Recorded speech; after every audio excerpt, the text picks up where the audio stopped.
This story is very meaningful. Everyone should hear it. Listen to Brian tell the story." The phone rang again. I didn't even have to check the number. I knew who it was. I let it ring for a few seconds before picking up, pressing the phone against my ear without speaking. "It's us," my father's voice came through, stiff and unnatural, as if he were forcing himself to sound warm. I stayed silent. "We just want to talk," he continued. "Just listen, okay?" I sighed. "What do you want?" There was a pause. I could hear my mother in the background whispering something. Then my father cleared his throat. "We miss you." I almost laughed.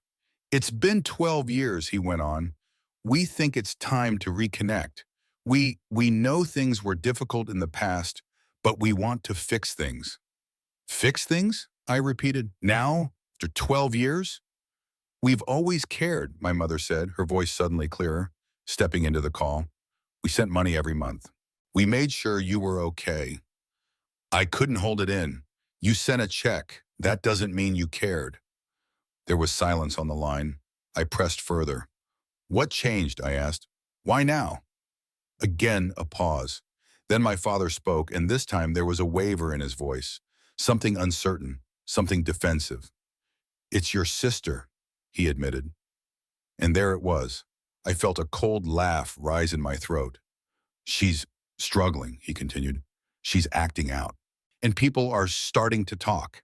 It's embarrassing for us." "Embarrassing?" I repeated, my grip on the phone tightening. "We just want people to see that we are good parents," my mother cut in. "If you could just come home, at least visit, let people see how well you turned out. It'll show that we raised you right." I clenched my jaw so hard it ached. "So that's it?" I said, voice cold. "You want me back so you can show me off like a trophy? Pretend you raised me when it was my aunt who did all the work? Pretend you weren't the ones who threw me away the second you had her?"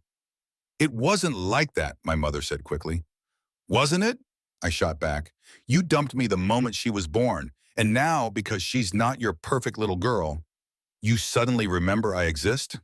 "It's not like that," my father insisted, but his voice wavered. "I'm done," I said. "I was done with you 12 years ago, and I'm sure as hell not coming back to help you save face." My mother started crying. My father started yelling. I didn't stay to listen. I hung up. The silence afterward felt heavier than the conversation itself. I put my phone face down on the table and pressed my hands to my face. 12 years. 12 fucking years. And they thought they could just bring me back? Just like that? I exhaled shakily, gripping my hands into fists, pressing them against the table to steady myself. But the anger didn't go away. It never did. I was 8 when they sent me away. I didn't understand it at first, not really. They told me I was going on a trip. "You are going to stay with Aunt Olivia," my father said, kneeling in front of me, smiling in a way that didn't reach his eyes. "It'll be good for you." I remember looking past him at my mother, who was busy packing my suitcase, her hands moving fast, stuffing clothes in like she wanted the job done as quickly as possible. "But why?" I asked. Why can't I stay here?" "You're not doing well in school," my mother said.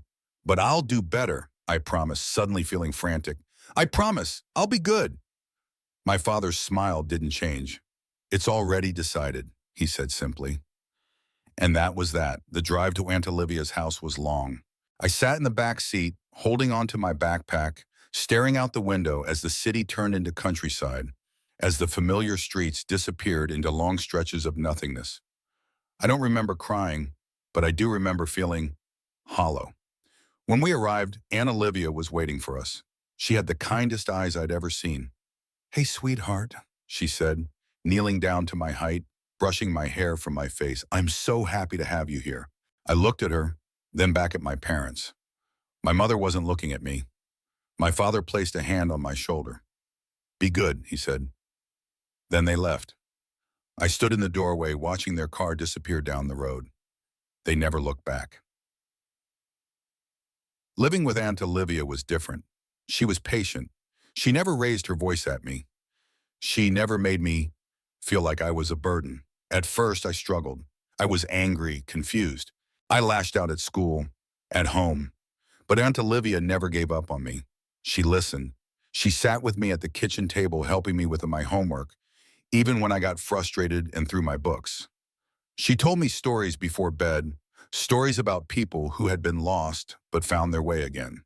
And little by little, I started to believe her. I started to heal. Years passed. I went to school, made friends, learned how to laugh again. And I stopped missing my parent because they never called. They never visited. The only sign that they even remembered I existed was the check they sent every month, a check that barely covered anything. Aunt Olivia never complained. She worked hard. She made sure I had everything I needed. And I promised myself that one day I'd repay her for everything she did for me. But my parents, they were nothing to me. So when they called after 12 years, expecting me to come running back, expecting me to help them fix the mess they made, I knew exactly what to say. No. But they didn't stop calling. They found new numbers, new ways to reach me. They left voicemails, long messages about how I was ungrateful, how I owed them, how families should stick together. I deleted them all. But then they tried something different. They went to Aunt Olivia.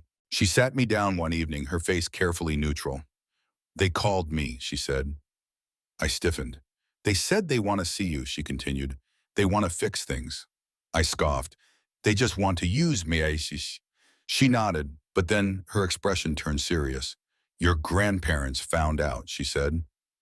I blinked. "What?" "They know the truth now about what your parents did." I felt a chill run down my spine. "They're fighting for custody of your sister." I exhaled. I hadn't expected that, but as I sat there processing everything, something shifted inside me. For the first time in years, I felt hope.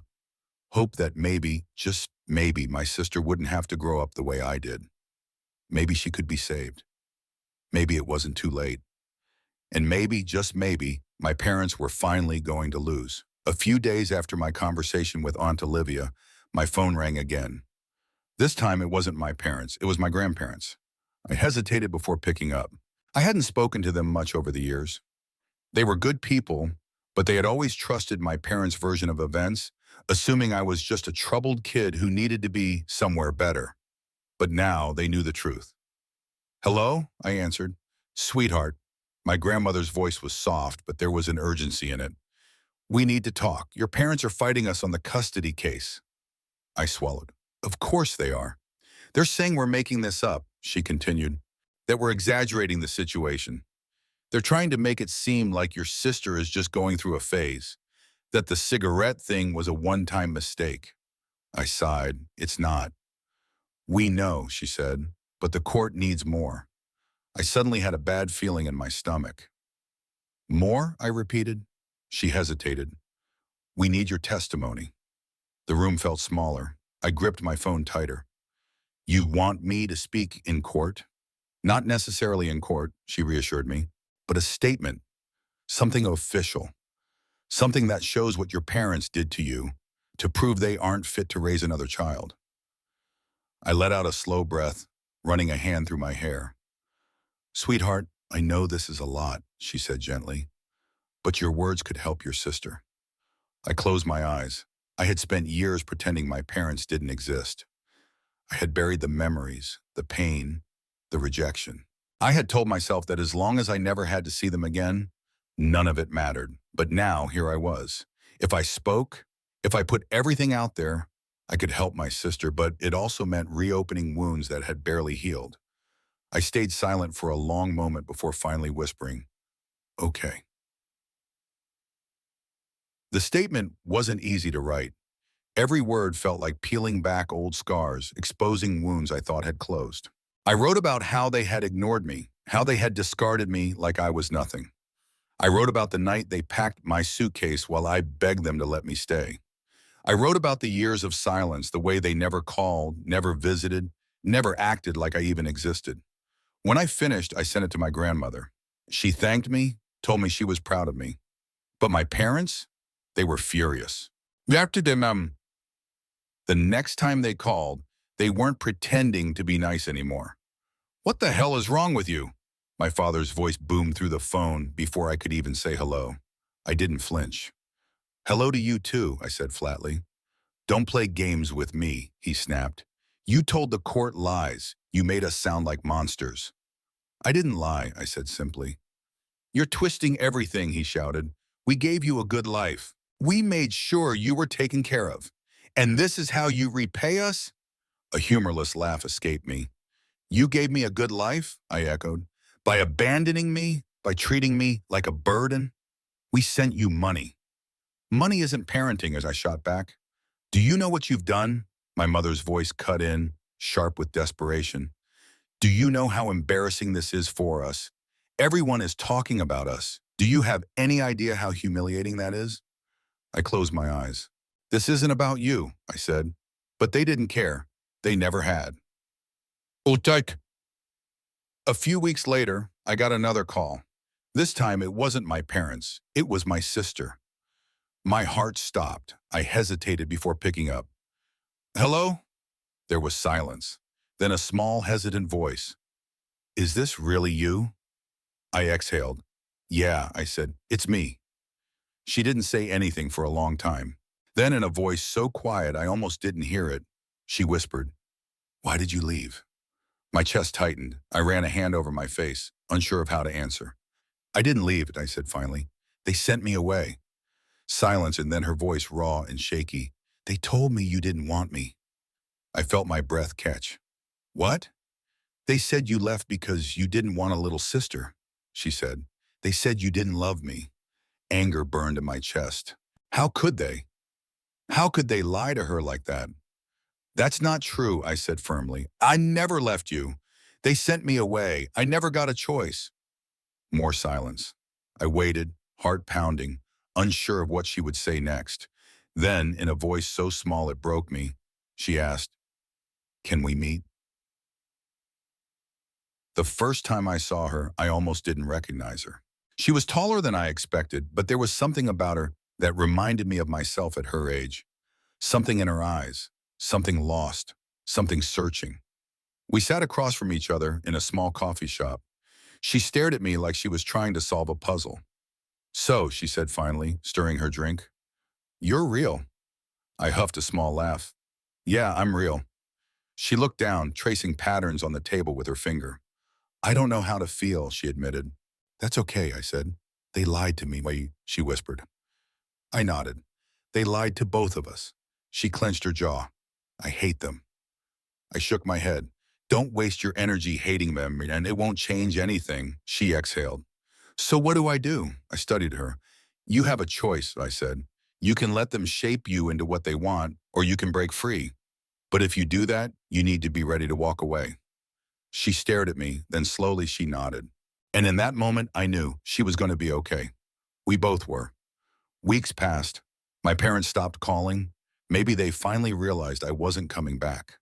Maybe they knew they had lost. Or maybe, for the first time in their lives, they had to sit in the mess they created with no way out. But I wasn't thinking about them. Not anymore. My sister called me often now. She was hesitant at first, unsure of how to talk to me, how to rebuild something she'd been told never existed. But little by little, the walls came down.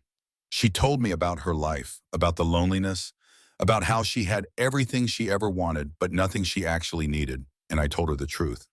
About how I had spent years wondering why I wasn't enough. How I had spent nights as a child thinking that if I had just been better, smarter, easier to love, maybe they would have kept me. How I had eventually learned that it was never my fault. One night, she asked me a question I wasn't expecting. Do you think they ever loved us? I hesitated. The easy answer was no, but that wasn't entirely true. I think they loved the idea of us, I said finally. They loved what we could be for them, but love isn't supposed to be conditional. Love isn't something you give only when it's convenient. She didn't say anything for a long time. Then quietly she whispered, I don't think I love them anymore.